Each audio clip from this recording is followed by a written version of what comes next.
Hola, nosotros les vamos a presentar el tema de Renacimiento que abarca del siglo XIV al siglo XVI.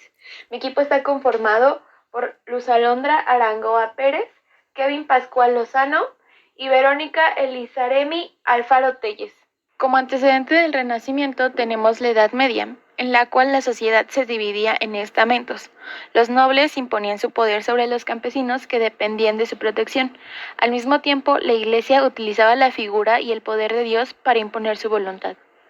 Las clases más bajas no tenían el acceso al conocimiento y era una forma de evitar que se rebelaran y tomaran el control ante la autoridad del noble y eclesiásticos. Durante la Edad Media hubo estancamientos intelectuales y artísticos, para después llegar al Renacimiento, en donde destacan grandes figuras y se realizan inventos que contribuyen al progreso cultural y económico. En torno al siglo XIV, algo cambia en Europa. Se supone que estamos en la Edad Media, pero algo empieza a revolucionarse en la política. Se consolidan los estados europeos. La sociedad, la burguesía, empieza a ascender. La economía es aquí cuando nace el capitalismo y por supuesto la cultura. De pronto es el hombre y no Dios, el centro de todo. De pronto artistas y artesanos son valorados y de pronto se empieza a usar el naturalismo, la armonía y las proporciones matemáticas para crear la belleza. ¿Qué es Renacimiento? Se conoce como Renacimiento al movimiento cultural y artístico que surgió en Italia entre los siglos XIV y XVI.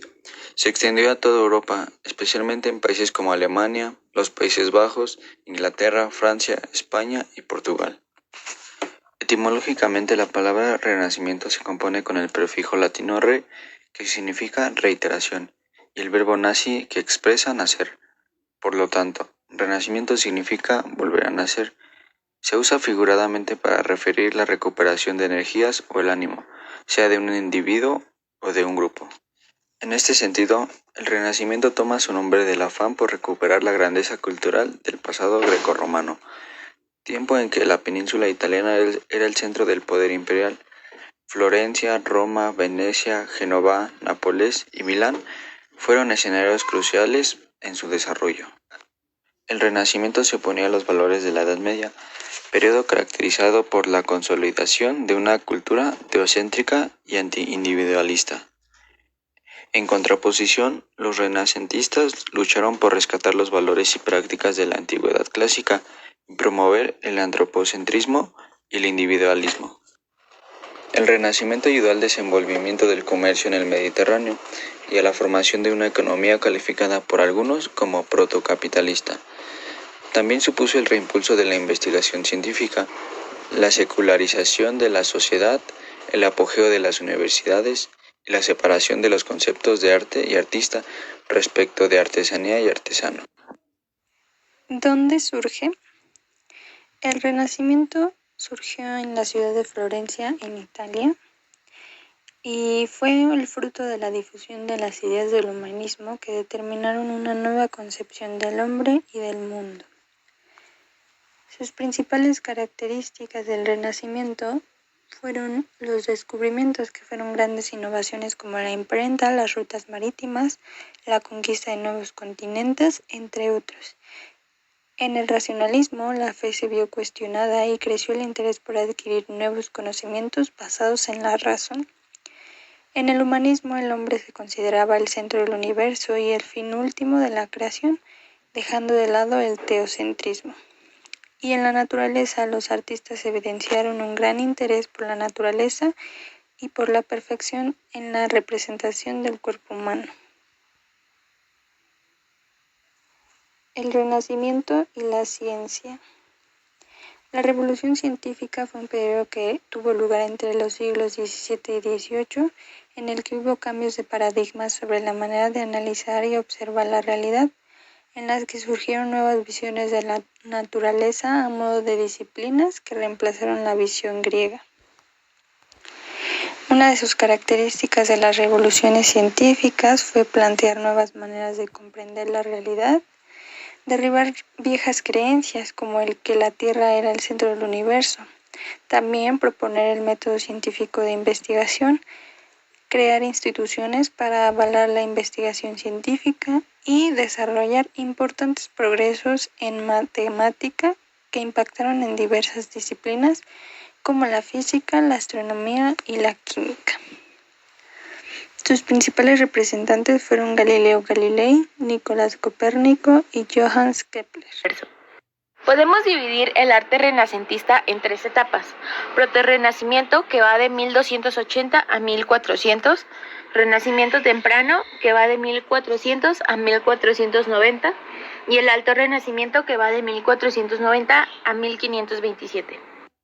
En los últimos años del siglo XIV, el protorrenacimiento perdió importancia debido a la peste y la Guerra de los 100 Años, que sumergieron en una depresión a toda Europa. Las influencias renacentistas no surgieron de nuevo hasta los primeros años del siglo XV. Aunque la Iglesia Católica sigue siendo un importante mecenas en las artes en el Renacimiento, gobierno civil, tribunales e incluso individuos o familias ricas comienzan a realizar encargos a artistas.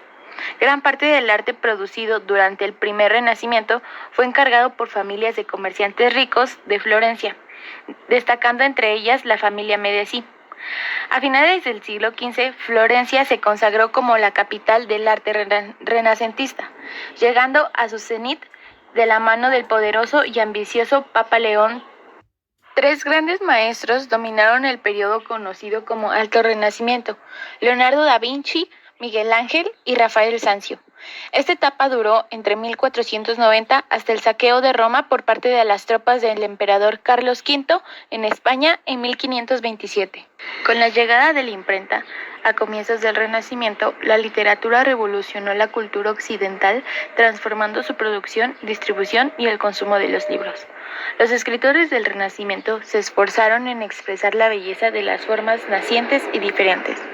Esto con el fin de revolucionar la literatura y encontrar nuevas formas de escritura como la poesía lírica, los sonetos, la prosa, la estrofa o el ensayo. Los autores pretendían modificar el presente con su arte. Por otro lado, la literatura renacentista presenció el nacimiento de nuevos géneros literarios, como el ensayo y la novela. Se caracteriza por amor, que fue el eje central de la poesía lírica, que deja de lado a Dios como centro y reconoce a la mujer como objeto de admiración. La naturaleza fue idealizada por su gran belleza y por los sentimientos que generaba su gran magnitud y perfección. Y la mitología fue un tema reiterativo a través de los personajes más destacados de la antigua Grecia. Entre sus principales obras y representantes fueron Dante Alighieri, que fue un poeta italiano que se destacó por una de sus obras, considerada fundamental para la transición del pensamiento medieval al renacentista, la cual fue la Divina Comedia. Jean Molière, que fue un dramaturgo y poeta francés considerado uno de los mejores escritores de la literatura universal, y una de sus principales obras fue Tartufo. Y Nicolás Maquiavelo fue un diplomático, filósofo político y escritor considerado el padre de la ciencia política, y una de sus principales obras fue El Príncipe.